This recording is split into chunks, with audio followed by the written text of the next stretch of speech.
Hello നമസ്കാരം. Challenger ആപ്പിൻ്റെ മറ്റൊരു ക്ലാസ്സിലേക്ക് എല്ലാവർക്കും സ്വാഗതം. ഞാൻ ശരത് മനോഹർ.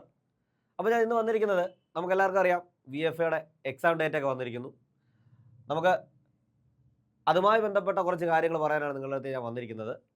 VFA നല്ലൊരു എക്സാമാണ്, അറിയാമല്ലോ. നല്ലൊരു പോസ്റ്റാണ് നമുക്ക് കിട്ടാമെന്ന് വെച്ചാൽ അത്യാവശ്യം നല്ലൊരു പോസ്റ്റാണ് VFA എന്ന് പറയുന്നത്. അപ്പോൾ ആ VFAയിൽ ഉൾപ്പെടുന്ന IT വിഭാഗത്തിലെ, അതായത് ഇൻഫർമേഷൻ ടെക്നോളജി വിഭാഗത്തിലെ മുമ്പ് ചോദിച്ചിട്ടുള്ളതും ഇനി ചോദിക്കാൻ സാധ്യതയുള്ളതുമായ ചില ചോദ്യങ്ങളാണ് നിങ്ങളെ ഞാൻ ഇന്ന് പരിചയപ്പെടുത്തുന്നത്. ഇതിനകത്ത് മുമ്പ് ചോദിച്ചിട്ടുള്ള ചോദ്യങ്ങളുണ്ട്. കുറച്ച് ചോദ്യങ്ങൾ മുമ്പ് ചോദിച്ചിട്ടുള്ള ചോദ്യങ്ങളാണ്. ഇനി അതുകൂടാതെ ഇനി ചോദിക്കാൻ സാധ്യതയുള്ള കുറച്ച് ചോദ്യങ്ങളൂടെ നമ്മൾ ഉൾപ്പെടുത്തിയിട്ടുണ്ട്. അങ്ങനെ VFAക്ക് IT ഇൻഫർമേഷൻ ടെക്നോളജി വിഭാഗത്തിൽ നിന്ന് വരാവുന്ന ചില ചോദ്യങ്ങളുമായിട്ടാണ് ഞാൻ നിങ്ങളുടെ മുന്നിൽ നിൽക്കുന്നത്. അറിയാലോ, എക്സാം ഡേറ്റ് വന്നു. സെപ്റ്റംബർ 19-ാം തീയതി നമ്മുടെ VFAയുടെ എക്സാം നടക്കുകയാണ്. അപ്പം സമയം വളരെ കുറവാണ് ഇനി അങ്ങോട്ട്. അപ്പം മാക്സിമം നമ്മൾ എന്ത് ചെയ്യുക, സമയം കണ്ടെത്തി പഠിക്കേണ്ട ഒരു സമയമാണ്. പരമാവധി ഭാഗങ്ങൾ ഉൾപ്പെടുത്താൻ ഞാൻ ശ്രമിച്ചിട്ടുണ്ട്. ആദ്യത്തെ 5 ക്വസ്റ്റ്യനുകൾ മുമ്പ് ചോദിച്ചിട്ടുള്ള ക്വസ്റ്റ്യനാണ് ഉൾപ്പെടുത്തിയിരിക്കുന്നത്. അടുത്ത 5 ക്വസ്റ്റ്യൻ ഇനി വരാൻ സാധ്യതയുള്ള ക്വസ്റ്റ്യൻസ് ആണ്.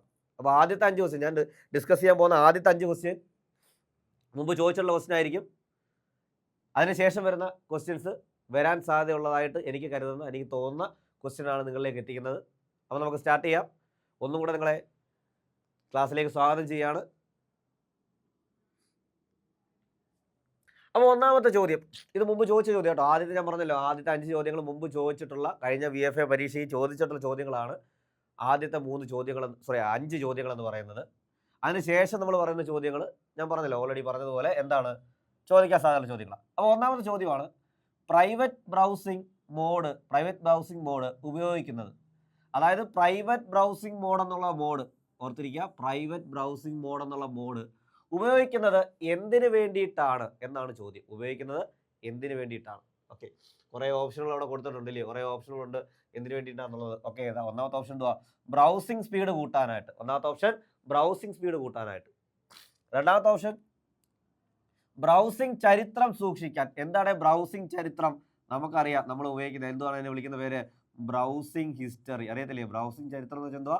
Browsing history. അവരങ്ങനെ കൊടുത്തേക്ക് കേട്ടോ. ആരാ, പല രീതിയിലൊക്കെ എങ്ങാണ്, ഇത് ക്വസ്റ്റ്യൻ ഒറിജിനലി വന്നതാണ് കേട്ടോ. അതുകൊണ്ടാണ് ഞാൻ മാറ്റിയതൊന്നും ക്വസ്റ്റ്യൻ ഒന്നുമല്ല, വന്നതാണ്. അതുകൊണ്ട് എന്താ, ബ്രൗസിംഗ് ഹിസ്റ്ററിയാണ് അവരെന്ത് കൊടുത്തേക്കുന്നത്? ബ്രൗസിംഗ് ചരിത്രം ഇല്ലയോ, അത് സൂക്ഷിക്കാൻ. അറിയാലോ ബ്രൗസിംഗ് ഹിസ്റ്ററി എന്താണെന്ന്. എന്താണ് ബ്രൗസിംഗ് ഹിസ്റ്ററി? നമ്മൾ കമ്പ്യൂട്ടറിൽ കയറി അല്ലെങ്കിൽ വെബ് ബ്രൗസറിൽ കയറി നമ്മൾ എന്തൊക്കെയാണ്, ഏതൊക്കെ സൈറ്റിലേക്കാണ് കയറുന്നത്, അല്ലെങ്കിൽ ഏതൊക്കെയാണ് നോക്കുന്നത്, അതിനെയാണ് എന്ത്, ബ്രൗസിംഗ് ഹിസ്റ്ററി എന്ന് പറയുന്നത്.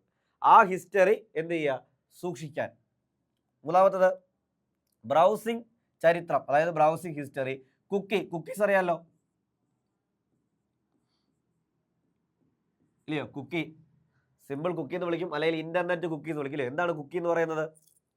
നമ്മളൊരു സൈറ്റിലേക്ക് കയറുമ്പോൾ അവിടെയുള്ള വിവരങ്ങളെ താൽക്കാലികമായിട്ട് സ്റ്റോർ ചെയ്ത് വെച്ചേക്കുന്നതിനെ വിളിക്കുന്ന പേരാണെന്ത്, കുക്കി ഇല്ലേ. ഇന്റർനെറ്റിലോട്ട് കയറുമ്പോൾ ഉള്ള അവിടുത്തെ വിവരങ്ങൾ, അതായത് ഒരു സൈറ്റിലേക്ക് നമ്മൾ കയറുമ്പോൾ അവിടെ നിന്ന് കിട്ടുന്ന കാര്യങ്ങളെ താൽക്കാലികമായിട്ട് സൂക്ഷിച്ച് വെക്കുന്നതിനാണ് എന്ത് വിളിക്കുന്നത്? കുക്കീസ് എന്ന് വിളിക്കുന്നത്. ആ കുക്കി എന്നിവ സംഭരിക്കാതിരിക്കാൻ, അതായത് ബ്രൗസിംഗ് ഹിസ്റ്ററിയും കുക്കിയും ഒന്നും സ്റ്റോർ ചെയ്യാതിരിക്കാൻ, സംഭരിക്കാതിരിക്കാൻ എന്ന് വെച്ചാൽ സ്റ്റോർ ചെയ്യാതിരിക്കാനാണ് എന്ത് ഉപയോഗിക്കുന്നത്? ഈ പറയുന്ന പ്രൈവറ്റ് ബ്രൗസിംഗ്. ഇനി നാലാമത്തെ ഓപ്ഷൻ, ബ്രൗസിംഗ് ഹിസ്റ്ററി ഡിലീറ്റ് ചെയ്യാൻ. അതായത് ബ്രൗസർ, ഇവിടെ തന്നെ അവർ ബ്രൗസിംഗ് ചരിത്രം ചെയ്തിട്ട് നാലാമത്തെ ഓപ്ഷൻ എന്തുവാ? ബ്രൗസിംഗ് ഹിസ്റ്ററി ചെയ്തിട്ടുള്ളൂ കേട്ടോ. നമ്മുടെ PSCയുടെ ഒരു പ്രത്യേകതയാണ്. അവർ ക്വസ്റ്റ്യൻ കൂടുതലും എന്തുവാണ്, ട്രാൻസ്ലേറ്റ് ചെയ്താണ് വരുന്നത്. ആ ട്രാൻസ്ലേറ്റ് ചെയ്ത് വരുന്ന പ്രശ്നമാണ്. ഇതേ ഓപ്ഷൻ തന്നെയായിരുന്നു നമ്മുടെ ക്വസ്റ്റിനകത്ത് വന്നിരുന്നത്. കഴിഞ്ഞ വർഷത്തെ VFA പരീക്ഷയിൽ ഇതേ ക്വസ്റ്റ്യൻ തന്നെയായിരുന്നു വന്നിരുന്നത് കേട്ടോ. ഓപ്ഷനുകളെല്ലാം സിമിലർ ആയിരുന്നു. അപ്പോൾ ഇതിൻ്റെ ഉത്തരം ഏതാണെന്ന് വെച്ചാൽ, എന്തിനു വേണ്ടിയാണ് പ്രൈവറ്റ് ബ്രൗസിംഗ് ഉപയോഗിക്കുന്നത്? ഈ 4 കാരണങ്ങൾ ഏതാണെന്ന് ചോദിച്ചു കഴിഞ്ഞാൽ, എന്താണ് പ്രൈവറ്റ് ബ്രൗസിംഗ് എന്ന് ഉദ്ദേശിക്കുന്നത്? നമ്മൾ അതിനകത്ത് ഇൻകോഗ്നിറ്റോ മോഡ് ഇടത്തിലൂടെ, നമ്മുടെ ക്രോം ആണെങ്കിലും എന്തിനകത്താണെങ്കിലും നമ്മൾ ഇൻകോഗ്നിറ്റോ മോഡ് എന്നൊരു മോഡ് ഇടത്തില്ലയോ? എന്തിനു വേണ്ടിയിട്ടാണ് അത് ഉപയോഗിക്കുന്നത്? അതിനെ ഇൻകോഗ്നിറ്റോ മോഡിനെയാണ് നമ്മൾ എന്ത് വിളിക്കുന്നത്? പ്രൈവറ്റ് ബ്രൗസിംഗ് മോഡ് എന്ന് വിളിക്കുന്നത്. എന്തിനു വേണ്ടിയിട്ടാണ് ഈ ഇൻകോഗ്നിറ്റോ മോഡ് നമ്മൾ, അല്ലെങ്കിൽ പ്രൈവറ്റ് ബ്രൗസിംഗ് മോഡ് ഇടുന്നത്? എന്തിനു വേണ്ടിയിട്ടാണ്? അതുകൊണ്ട് ഈ ഒരു ഒറ്റ കാര്യത്തിന് വേണ്ടി, എന്താ, ബ്രൗസിംഗ് ഹിസ്റ്ററിയും കുക്കികളും ഒന്നും സ്റ്റോർ ചെയ്യാതിരിക്കാൻ വേണ്ടിയിട്ടാണ്. എന്ത് സ്റ്റോർ ചെയ്യരുത്? ബ്രൗസിംഗ് ഹിസ്റ്ററിയും കുക്കികളൊന്നും സ്റ്റോർ ചെയ്യരുത്. ഇത് സ്റ്റോർ ചെയ്യുന്നുള്ള പ്രശ്നം എന്ത്, ഗുണം എന്തുവാ? സ്റ്റോർ ചെയ്തായിരുന്നാൽ പ്രൈവറ്റ് ബ്രൗസിംഗ്, അതായത് നമ്മളെ ഉപയോഗിക്കുന്ന ബ്രൗസറിന് നമ്മുടെ ഡീറ്റെയിൽസ് ഒക്കെ എന്ത് ചെയ്യാൻ പറ്റത്തില്ല, സൂക്ഷിച്ച് വെക്കുന്നില്ല. സോ നമ്മുടെ ഫോൺ കുറച്ചുകൂടെ പ്രൈവറ്റ് ആയിട്ട് യൂസ് ചെയ്യാനായിട്ട് പറ്റും. നമ്മുടെ വിവരങ്ങളും നമ്മുടെ ഹാബിറ്റുകളും നമ്മൾ ചെയ്യുന്ന ആക്ടിവിറ്റി ഒന്നും എന്ത് ചെയ്യുന്നില്ല, അവർ സ്റ്റോർ ചെയ്ത് വെക്കുന്നില്ല. സോ നമ്മുടെ ഫർദർ കാര്യങ്ങളൊന്നും എന്ത് ചെയ്യത്തില്ല, സ്റ്റോർ ചെയ്യുന്നില്ല. അതായത് പ്രൈവസി കുറച്ചുകൂടെ ഇമ്പ്രൂവ് ചെയ്യാൻ എന്ത് ഉപയോഗിക്കാം? ഈ പറയുന്ന പ്രൈവറ്റ് ബ്രൗസിംഗ് മോഡ് യൂസ് ചെയ്യാനായിട്ട് പറ്റും. അതിനെ വിളിക്കുന്ന മറ്റൊരു പേര് ഇൻകോഗ്നിറ്റോ മോഡ് എന്നാണ്. ഇതെന്താ ചെയ്യുന്നത്? ബ്രൗസിംഗ് ഹിസ്റ്ററിയും കുക്കികളെയും തടയുകയല്ല ചെയ്യുന്നത്, സംഭരിക്കുന്നില്ല, സ്റ്റോർ ചെയ്ത് വെക്കുന്നില്ല. ഈ ബ്രൗസിംഗ് ഹിസ്റ്ററിയും കുക്കിയൊക്കെ സ്റ്റോർ ചെയ്ത് വെക്കുമ്പോഴാണ് നമ്മൾ അടുത്തൊരു സൈറ്റിലേക്ക് കയറുമ്പോൾ ഈസി ആയിട്ട് കയറാൻ പറ്റുന്നത്. എന്ന് വെച്ചാൽ നമ്മുടെ പ്രൈവസിയാണ് അവിടെ നഷ്ടമാകുന്നത്. ഈസി ആയിട്ട് കയറാൻ പറ്റും എന്നുള്ളത് ഓക്കെയാണ്, പക്ഷെ നമ്മുടെ പ്രൈവസിയാണ് നമുക്ക് അവിടെ നഷ്ടമാകുന്നത്. ഇങ്ങനെയുള്ള കാര്യങ്ങളൊക്കെ നമ്മുടെ ബ്രൗസർ സ്റ്റോർ ചെയ്ത് വെച്ചതിലൂടെ, അതായത് നമ്മൾ എവിടേക്കാണ് കയറുന്നത്, ഏതൊക്കെ സൈറ്റിലാണ് കയറുന്നത് എന്നുള്ള കാര്യങ്ങൾ സ്റ്റോർ ചെയ്ത് വെക്കുന്നതിലൂടെ നമ്മുടെ പ്രൈവസിയാണ് നഷ്ടമാകുന്നത്. സോ അത് ആരും കാണാതിരിക്കാൻ വേണ്ടി നമ്മൾ പ്രൈവറ്റ് ബ്രൗസിംഗ് മോഡ് ഓൺ ആക്കുന്നത്. അപ്പോൾ അവിടെ ഉത്തരം എന്താണ്? ഓപ്ഷൻ സി ആണ്. ബ്രൗസിംഗ് സ്പീഡ് കൂട്ടാനെന്നോ? ഇത് സ്പീഡ് കൂട്ടാനൊന്നും നടത്തില്ല കേട്ടോ. ബ്രൗസിംഗ് ചരിത്രം സൂക്ഷിക്കാനാണോ? അല്ല. ബ്രൗസിംഗ് ഹിസ്റ്ററി ഡിലീറ്റ് ചെയ്യാനാണോ? അല്ല. അത് നമ്മൾ പ്രത്യേകം വേറെ ഡിലീറ്റ് ചെയ്യണം, അല്ലയോ? ഓക്കെ. അപ്പോൾ ഓപ്ഷൻ സി ആണ് ആൻസർ എന്ന് പറയുന്നത്, ഓർത്തിരിക്കും. രണ്ടാമത്തെ ക്വസ്റ്റ്യൻ എന്തുവാ? HTML ഒരു ചിത്രത്തിൻ്റെ പ്രദർശിപ്പിക്കാൻ ഉപയോഗിക്കുന്ന ടാഗ്, ഇല്ലയോ? HTML-നകത്ത് ഒരു ചിത്രത്തെ കാണിക്കാൻ, ഒരു പടത്തെ കാണിക്കാൻ ഉപയോഗിക്കുന്ന ടാഗ് ഏതാണെന്ന്. ഓക്കെ, ഓർത്തിരിക്കുക. HTML കൊടുക്കുന്ന കമാൻഡുകളെ വിളിക്കുന്ന പേരാണെന്ത്? ടാഗ് കേട്ടോ. HTML നമ്മൾ കൊടുക്കുന്ന കമാൻഡുകളെ വിളിക്കുന്ന പേരാണെന്ത്? ടാഗ്. എന്താണ് HTML? ഓരോന്ന് പറഞ്ഞാലേ മനസ്സിലാകുന്നുണ്ടോ? HTML എന്താ? HTML ഫുൾ ഫോം എന്താണ്? പഠിച്ചിട്ടുള്ള നമ്മൾ എന്താണ്? Hyper text markup language. എന്താണ് ഹൈപ്പർ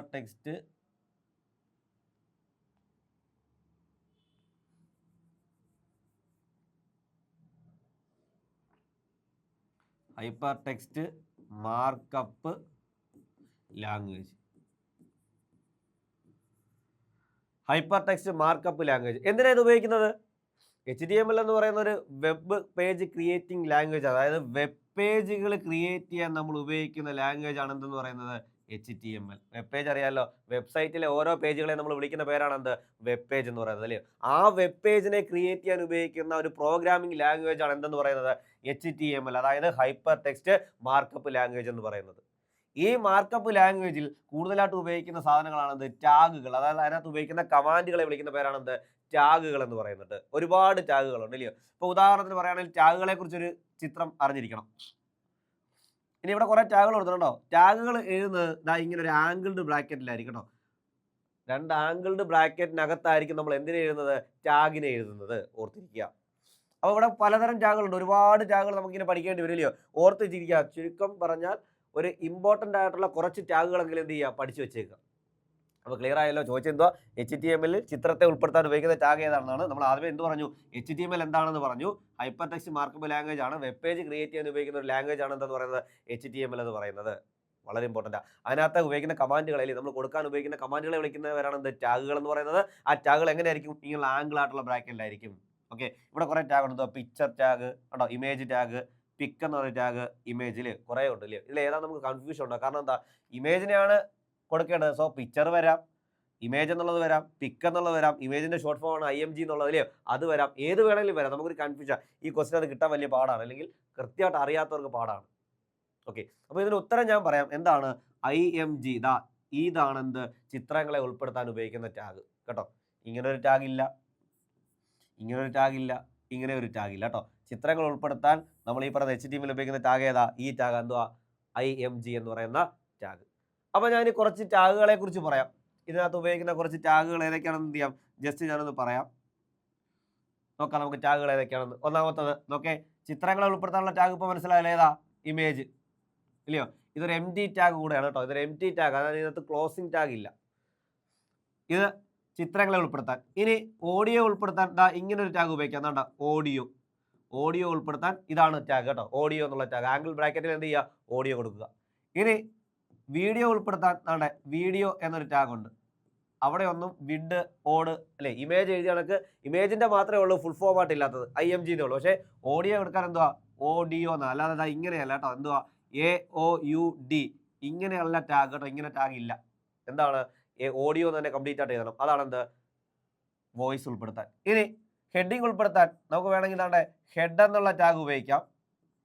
അല്ലെങ്കിൽ ഇത് കൂടാതെ ഉപയോഗിക്കാറുണ്ട് H1 ഇല്ലയോ? H2 അങ്ങനെ H1, H2, H3, H4 എന്ന ടാഗുകൾ ഉപയോഗിക്കാം. അതായത് ഹെഡിങ് ഉൾപ്പെടുത്താൻ ഹെഡ് എന്നുള്ള ടാഗ് ഉപയോഗിക്കാം, ഇങ്ങനെയുള്ള ടാഗുകൾ ഉപയോഗിക്കാം. ഇനി നാലാമത്തത് നമുക്ക് എന്ത് ചെയ്യണം? ഒരു പാരഗ്രാഫ് ഉൾപ്പെടുത്തണം. ഇങ്ങനൊരു ടാഗ് എന്തുവാ? P എന്നൊരു ടാഗ്. പി എന്ന ടാഗ് എന്തിനു വേണ്ടിയിട്ടാണ്? പാരഗ്രാഫ് ഉൾപ്പെടുത്താനായിട്ട്. അപ്പോൾ ടാഗുകൾ ഓർത്ത് വെച്ചേക്കണേ. അഞ്ചാമത്തത്, ഇനി എനിക്കൊരു ലിങ്ക് ഉൾപ്പെടുത്തണം. അതായത് HTML-ലേക്ക് എനിക്ക് എന്ത് ചെയ്യണം? ലിങ്ക് എന്താണെന്ന് അറിയാമല്ലോ. നമ്മൾ ഒരു സൈറ്റിൽ നിൽക്കുക, ഇവിടുന്ന് മറ്റൊരു സൈറ്റിലേക്ക് പോകണം, അല്ലേ, മറ്റൊരു ഭാഗത്തേക്ക് പോകണം. അങ്ങനെ കണക്ട് ചെയ്ത് പോകാൻ ഉപയോഗിക്കുന്ന സാധനത്തെ വിളിക്കുന്ന പേരാണ് എന്ത്? ലിങ്ക് എന്ന് പറയുന്നത്. അപ്പോൾ ലിങ്ക് ഉൾപ്പെടുത്താൻ ഞാൻ എന്ത് ചെയ്യണം? ദാണ്ടെ കണ്ടോ, എന്ന ടാഗ് കേട്ടോ, ഓർത്തിരിക്കുക. അല്ലാതെ ലിങ്ക് ഉൾപ്പെടുത്താൻ ദാണ്ടെ ഇങ്ങനെ ലിങ്ക് എന്ന് പറയുന്ന ടാഗ് അല്ല ഉപയോഗിക്കുന്നത് കേട്ടോ. ഇങ്ങനെ ഒരു ടാഗ് ഇല്ല. ക്ലിയർ ആയല്ലോ? അപ്പോൾ ഓർത്തിരിക്കുക, ഓരോന്നിനും ഉപയോഗിക്കുന്ന മെയിൻ ആയിട്ട് ഇത്രയും മതി കേട്ടോ. ഇമ്പോർട്ടൻ്റ് ആയിട്ടുള്ള ടാഗുകൾ മാത്രം മതി. ഇത്രയും ടാഗുകൾ മതി. ഏതൊക്കെയാ? ഒന്ന്, ഇമേജ് ഉൾപ്പെടുത്താൻ ആ ടാഗ്, ഓഡിയോ ഉൾപ്പെടുത്താൻ ഇത്, വീഡിയോ ഉൾപ്പെടുത്താൻ, ഹെഡിങ് ഉൾപ്പെടുത്താൻ, പാരഗ്രാഫ് ഉൾപ്പെടുത്താൻ, ലിങ്ക് ഇല്ലയോ, ലിങ്ക് ഉൾപ്പെടുത്താൻ. ഓരോന്നിനും എന്തുണ്ട്? ഡിഫറൻ്റ് ആയിട്ടുള്ള ടാഗുകളുണ്ട്. അപ്പം മെയിനായിട്ട് ഓർത്തിരിക്കുക. അപ്പോൾ ഇതിൻ്റെ ഉത്തരം എന്താ? നമ്മളെ ദാണ്ടെ ഇതാണ് ഉത്തരം. എന്തുവാ? ഡി, ഇമേജ് എന്ന് പറയുന്ന ടാഗ്. അപ്പോൾ HTML എന്താണെന്ന് ഓർത്തിരിക്കുക. ആ ടാഗുകൾ ഏതൊക്കെയാണെന്ന് എന്ത് ചെയ്യുക? വ്യക്തമായിട്ടൊന്ന് മനസ്സിലാക്കി വെച്ചേക്കുക. നമ്മൾ അടുത്ത ചോദ്യത്തിലേക്ക് പോകുന്നു. എന്താണ് അടുത്ത ചോദ്യം? ഒരു ലാൻ ഇന്റർനെറ്റുമായി ബന്ധിപ്പിക്കാൻ ഉപയോഗിക്കുന്ന ഉപകരണം, ഇല്ലയോ? ലാൻ എന്ന് പറയുന്ന സാധനം ഇന്റർനെറ്റുമായിട്ട് ബന്ധിപ്പിക്കാൻ ഉപയോഗിക്കുന്ന ഉപകരണം ഏതാണെന്നാണ് ചോദിച്ചിരിക്കുന്നത്. എന്താണ് ലാൻ എന്ന് അറിയണോ? അതില്ലയോ? എന്താണ് ലാൻ? ലാൻ എന്ന് പറയുന്നത് ലോക്കൽ ഏരിയ നെറ്റ്വർക്കിന്റെ ഷോർട്ട് ഫോം ആണ്. എന്താണ്? Local area network. അപ്പോൾ ഇത് എന്തുമായി ബന്ധപ്പെട്ടാണ്? നെറ്റ്വർക്കിങ്ങോട്ട് ബന്ധപ്പെട്ട ചോദ്യം, അല്ലയോ? ലാൻ എന്താണ്? Local area network. എന്താ ലോക്കൽ ഏരിയ നെറ്റ്വർക്ക്? ഒരു ഓഫീസ് റൂമിനകത്തുള്ളതോ അല്ലെ ഒരു കെട്ടിടത്തിനകത്തുള്ളതായ ചെറിയ ഏരിയയിൽ ഉൾപ്പെടുന്ന നെറ്റ്വർക്കിങ്ങിനെ, ഇല്ലയോ, കമ്പ്യൂട്ടറുകളുടെ കൂട്ടത്തെയാണ് എന്ത് വിളിക്കുന്നത്? ലോക്കൽ ഏരിയ നെറ്റ്വർക്ക്, ഇല്ലയോ? ചെറിയൊരു സ്പേസിലുള്ള കമ്പ്യൂട്ടറുള്ള നെറ്റ്വർക്കിനെ വിളിക്കുന്ന പേരാണെന്ത്? Local area. എക്സാമ്പിൾ ഞാൻ പറഞ്ഞല്ലോ, ഒരു സ്കൂളിലെ ലൈബ്രറി അല്ലെ ഒരു സ്കൂളിലെ കമ്പ്യൂട്ടർ ലാബ്, അവിടെയുള്ള നെറ്റ്വർക്ക് എല്ലാം എന്തിൽ വരും? ലാനകത്ത് വരും. അപ്പോൾ അറിയേണ്ട കാര്യമുണ്ട്, ലാൻ മാത്രമല്ല അതുപോലെ കുറച്ച് നെറ്റ്വർക്കുകളുണ്ട്. ഇത് രണ്ടാമത്തെ ഏതാണ്? വാൻ എന്ന് പറയുന്ന നെറ്റ്വർക്ക്. എന്താണ് വാൻ എന്ന് പറയുന്നത്? Wide area network. ഓർത്തിരിക്കുക, വൈഡ് ഏരിയ നെറ്റ്വർക്ക്. എന്താണ് വാൻ എന്ന് പറയുന്നത്? Wide area network. ഓർത്തിരിക്കുക, വൈഡ് ഏരിയ നെറ്റ്വർക്ക് ആണ് എന്തെന്ന് പറയുന്നത്? വാൻ. അപ്പോൾ അതെന്തായിരിക്കും? പേരിൽ തന്നെ ഉണ്ട്. എന്താ? Wide area network. എന്താണ്? വൈഡായിട്ടുള്ള ഏരിയ, അതായത് ഒരു വലിയൊരു ഭൂവിഭാഗം മൊത്തം ഉൾപ്പെടുന്ന നെറ്റ്വർക്കാണ് എന്ത്?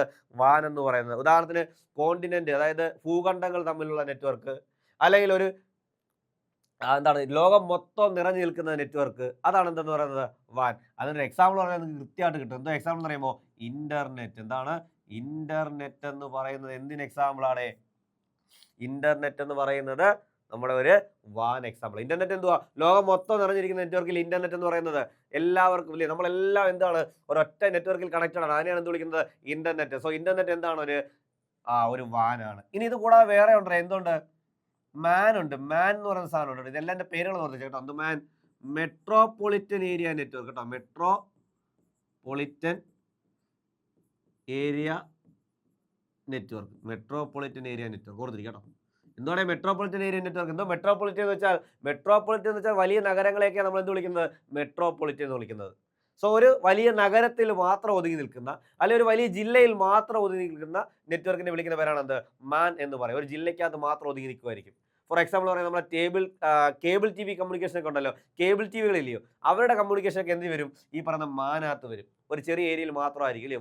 ലോക്കൽ ഏരിയ കണക്ക് ഒരൊറ്റ മുറിയിലോ ഒറ്റ ബിൽഡിങ്ങിലോ മാത്രമല്ല, ഒരു വലിയ ജില്ലയിൽ മൊത്തം നിറഞ്ഞിരിക്കും. എന്നാൽ വാനെ പോലെ രാജ്യങ്ങൾ മൊത്തം കടന്നു പോകുന്നതുമല്ല.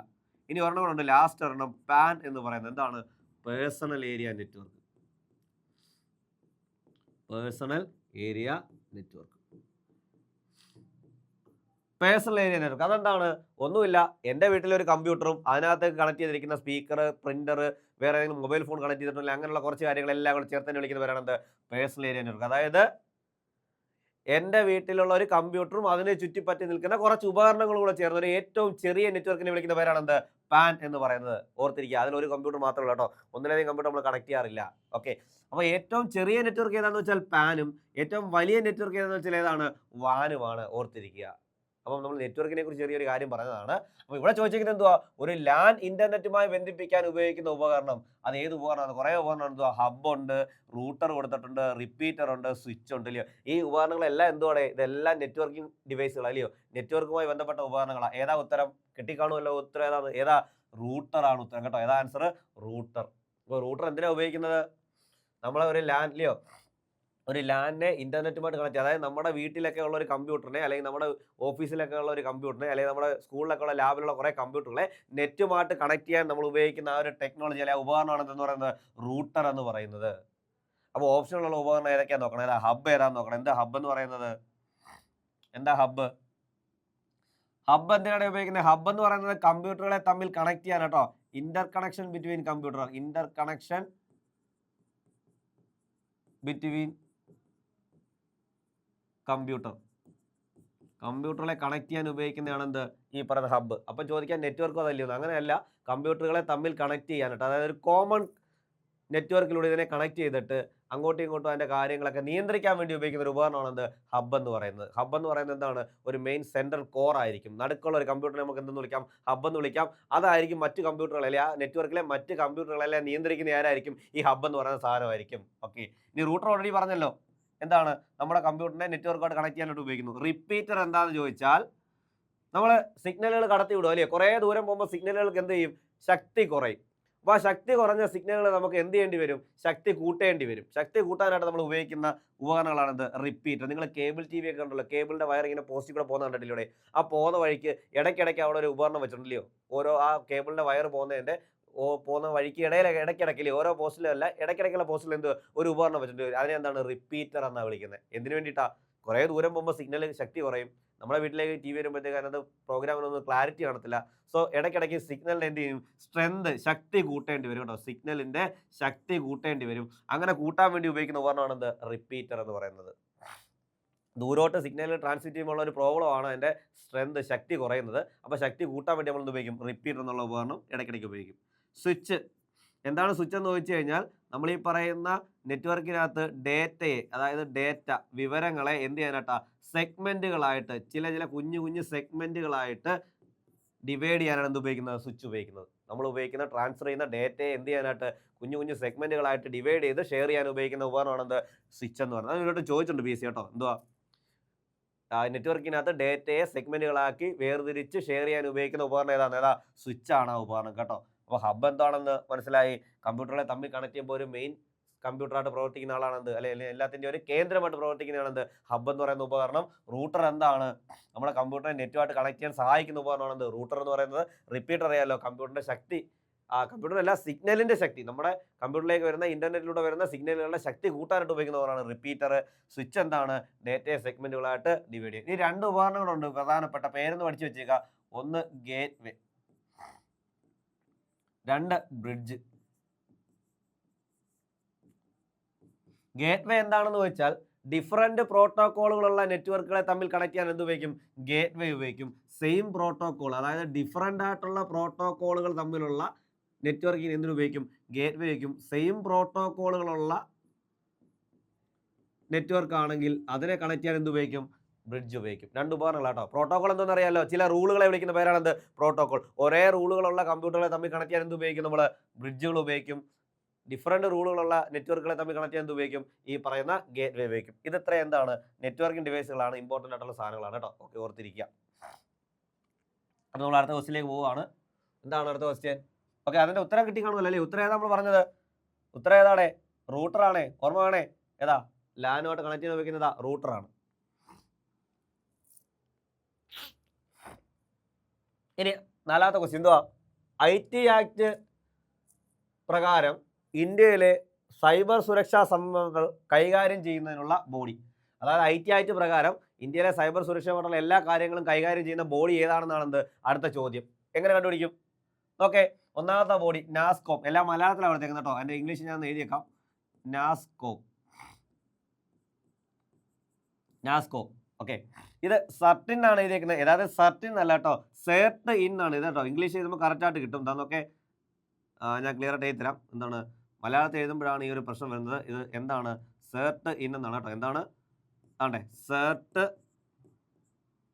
ഇൻ കേട്ടോ. ഇങ്ങനെയാണ് എഴുതുന്നത്, സേർട്ട് ഇൻ കേട്ടോ. സേർട്ടിൻ ആണ് സർട്ടിൻ എഴുതി വെച്ചിരിക്കുന്നത്. അതിന്റെ ഫുൾ ഫോം എന്തുവാ? Indian computer emergency response team. അതൊക്കെ computer emergency response team India, അങ്ങനെയാണ് അതിന്റെ ഫുൾ ഫോം കേട്ടോ, സേർട്ടിൻ. അടുത്ത ട്രായ്. മലയാളത്തിൽ വരുമ്പോൾ പ്രശ്നമാണ്, നമ്മളെല്ലാം ഇംഗ്ലീഷിലാണ് പഠിക്കുന്നത്, മലയാളത്തിൽ വരുമ്പോൾ പ്രശ്നമാണ്. ട്രായ്. അടുത്ത എന്തുവാ? നീതി ആയോഗ്. നീതി നീതി ആയോഗ്. എന്തായാലും നീതി ആയോഗ് അല്ലെന്ന് നമുക്കറിയാം. കാരണം എന്താ, നീതി ആയോഗ് ഒരിക്കലും എന്ത് വരത്തില്ല, ഈ പറയുന്ന കമ്പ്യൂട്ടറുമായി ബന്ധപ്പെട്ട അതിനകത്ത് വരത്തില്ല അല്ലേ. നമുക്ക് ഓരോ ഓപ്ഷൻ ഒഴിവാക്കാം. ഏതാ, നീതി ആയോഗ് എന്നുള്ള ഓപ്ഷൻ. അപ്പോൾ ആ ഓപ്ഷൻ ഒഴിവാക്കാം. ഏതാ, നീതി ആയോഗ് ഓപ്ഷൻ ഒഴിവാക്കാം അല്ലേ. ബാക്കി എല്ലാം കമ്പ്യൂട്ടറുമായിട്ട് ബന്ധപ്പെടുമോ എന്നൊക്കെ ഒരു സംശയം വരും അല്ലേ. നമുക്ക് ഓരോന്നൊന്ന് എക്സ്പ്ലെയിൻ ചെയ്ത് നോക്കാം. അതാ ചോദിച്ചെന്താ ചോദിച്ചേക്കുന്നത്, IT ആക്ട് പ്രകാരം നമ്മുടെ കമ്പ്യൂട്ടറുമായി ബന്ധപ്പെട്ട സൈബർ സുരക്ഷാ സംഭവങ്ങളെ എന്ത് ചെയ്യുന്നതാ, കൈകാര്യം ചെയ്യുന്ന ഏജൻസി ആരാണെന്ന്. എന്ന് വെച്ചാൽ മെയിൻ ആയിട്ടുള്ള നമ്മുടെ IT ആയിട്ട് ബന്ധപ്പെട്ട കാര്യങ്ങളൊക്കെ കൈകാര്യം ചെയ്യുന്ന ഒരു ഏജൻസി ഏതാണെന്നാണ് ചോദ്യം. എന്തുവാണ്, ഒന്നാമത്തെ നാസ്കോം. ഓരോന്നിട്ട് നമ്മൾ പറയാം. നാസ്കോം എന്ന് പറയുന്നത് national association of software and service companies എന്നാണ് കേട്ടോ. എന്താണ് ഫുൾ ഫോം എന്ന് പറയുന്നത്, താണ്ടെ നോക്കുക, full form national association